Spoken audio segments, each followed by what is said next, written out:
Hi, my name's Phil. I like talking about politics, and in this video, I'd like to discuss some of the latest Brexit events as we increasingly give more of our business to EU companies in order to dig ourselves out of our little Brexit hole. But first, if you'd like to be notified of daily news and politics, please subscribe to the channel and click the bell notification icon. So back onto Brexit, because there's been plenty happening on this front, including more possible news on the triggering of Article 16, which I want to talk about tomorrow if I can. But Brexit has been somewhat muscled out by Boris Johnson's latest assault on democracy, which I also haven't finished talking about. But in this video, I'm going to discuss pigs and medicines. An odd combination, but examples of how we are having to pay more money for things that we used to have ready access to before Brexit. This is what trade barriers do. They make it more difficult to get the goods and services that you used to take for granted, sometimes impossible. But when it is merely more difficult, it is also, of necessity, more expensive as well. Easy enough to understand, especially with goods. If it takes longer to get the goods to you because of the time to fill in paperwork and have the goods checked at customs borders, then you need to pay more to the people supplying and transporting those goods. And we are heavily reliant on a lot of goods from the EU. And we're not talking about luxuries here, which is what the Brexiteers often want to steer us onto. Oh, you can't get your Parma ham or sparkling wine. Poor baby, suck it up. As if we've suddenly gained some extra benefit from not getting those things. But also, no, we're talking about staple foods and medicines here. And the medicines is a tricky one. See, we're reliant upon EU trade for about 80% of our medicines, so hefty trade barriers are a bit of a problem. And the same government that was comfortable for months to let people see shortages on the shelves of our supermarkets is obviously a little bit more squeamish about newspapers carrying headlines of life-saving drug shortages in the UK. Imagine a shortage of insulin and how that would be reported. So it's with that in mind that the government have issued a major contract to a German company to maintain our supplies of medicines from the EU. All sounds very sensible. Absolutely it is. I'm not having a pop at this. In fact, I wish they'd done something like this for all of our essential supplies. Presumably, this is a higher priority for the government as medicines are largely paid for out of the public purse. With food, they just let the prices skyrocket. After all, it's only poor people who will be priced out of having any dinner that day.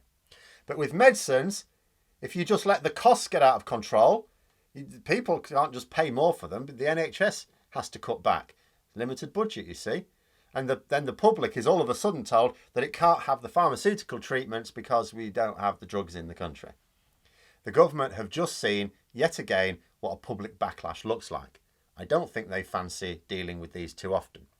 And the public backlash from a critical shortage of medicines would not be something that you manage with a quick U-turn. Supply lines, once broken, take a little while to rebuild. There'd be no quick fix for a problem like that. We should also remember that the government have been keenly aware of the need to maintain supplies of medicines for a while. Remember that idea of priority ferry routes, masterminded by that other serial Tory failure, Grayling, for a ferry. He gave a contract for ferries to a company that had no experience with ferries. They didn't own any ferries and whose terms and conditions were copy and pasted from a pizza restaurant. I mean, you could look at this announcement and wonder why it took so long, because we abandoned that ill-fated ferry idea 2 years ago. Why has there been no plan B up until now? But although it's welcome news in itself, unless I'm missing something about it, it still represents a more expensive way of ensuring supplies than used to be needed. So the cost of getting our medical supplies has gone up. Not just with natural inflation, but directly as a result of Brexit. It costs more money to send goods across a trade barrier. It's really that simple.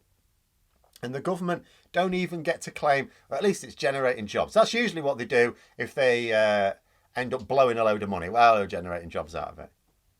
It is generating jobs, not in Britain. So we're not just spending more money on this. It's money that is going to have taxes levied on it by other European countries. So we're padding their treasury coffers and it'll be spent in local businesses outside Britain as well. More taxpayer money going abroad, as if it's not bad enough seeing the billions leaving into offshore tax havens. More just leaving the country, leaving. All leaks out of the country one way or the other with this government. And another way is in our search for butchers. So I've been talking for some time about the growing crisis in meat production in Britain, thanks to the government telling lower paid workers to bugger off with their hostile environment, self-defeating immigration policy and generally xenophobic poison. We lost a load of our butchers. That means a big old break in the meat supply chain. It hit pork very, very hard, very quickly. The government were warned of a looming call of healthy pigs because of this and shortages in the shops. Nah, the government said, bereat, or whatever the Etonian equivalent is. So then the call started, and it's put to Boris Johnson. No, we'll just wait to see if it's going to happen yet. It's happening, Prime Minister. Is it? Oh, we better do something then. Mostly piglets, because the farmers haven't invested as much in those yet, and so it's easier to let them go than the already grown animals if there's a chance of having them processed in the foreseeable future. So Boris Johnson is literally killing healthy babies with his extreme Tory Brexit. Oh, bollocks, said the government. All right, we'll issue some short-term visas for butchers. But like with everything else, a quick U-turn doesn't get quick results in the real world outside the cloistered world of politics. It takes a while to get these butchers because you've got to find them, recruit them, get them over. So in the meantime, we had an urgent need for butchers. The butchers are in the EU. So that's where the carcasses are heading. So now we're shipping beef to Ireland for processing, then bringing the meat back to Britain. We're also sending our pigs over to the Netherlands soon to be sorted there and then brought back. One epic waste of money and, topically, carbon emissions. And it's not even like this is just a short-term problem now. The government have finally realised their error. We'll get through this nonsense, all very stupid, but they've realised now we can move on. No. The visas, remember, are short-term. I don't even know how many butchers we'll get. Maybe we'll do better than we did with the HGV driver visas. I would certainly hope so. And there's reason to suppose we will, I guess. Because remember, part of the problem with attracting lorry drivers is the paying conditions. Really bad in this country. And more importantly, it's often better in the EU. I'm not aware of any particular problems for butchers working in Britain as compared to anywhere else in Europe, as long as the local populace can keep a civil tongue in their heads. But what happens next year? We still have the same problem. We still don't have enough butchers. It's not like the government have a scheme in place to train up a load of domestic butchers to manage the workload next year, because they keep talking about that. We'll just train up our own. Go on then. What? We're not going to do it. Well, who is? So, in all likelihood, what they may well do is just keep extending this visa scheme. But the problem is, by announcing it as only a short-term visa scheme, you are putting off potential applicants. And also, if we did manage to train up our own domestic ones, which eventually we're going to need to, it's just that there's no government scheme to do it at the moment, replacing a load of experienced workers with complete novices does not let you pick up where you left off, as I've tried to explain in the past.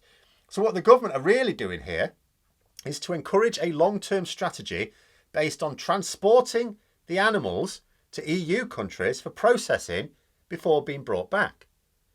Now, quite apart from the obscenely unnecessary carbon footprint of such a move, which is already significant for meat processing, how does that even work long-term? Because that drives the cost of the meat up for the consumer, which also then, thinking long-term, makes the undercutting of our own produce even easier for the Antipodean farmers when the Australia and New Zealand trade deals come into effect as well. But in the meantime, while the farming industry tries to hold on with emergency oxygen, it just means more costs. More British money leaking out of the country, being spent abroad. They didn't write that on the side of the bus either, did they? But those are my thoughts. Let me know yours in the comments below. Hope you found the video interesting. If you did, don't forget to click the like button. And if you'd like to support the channel further, please also click the Patreon link for details. And until next time, I'll see you later.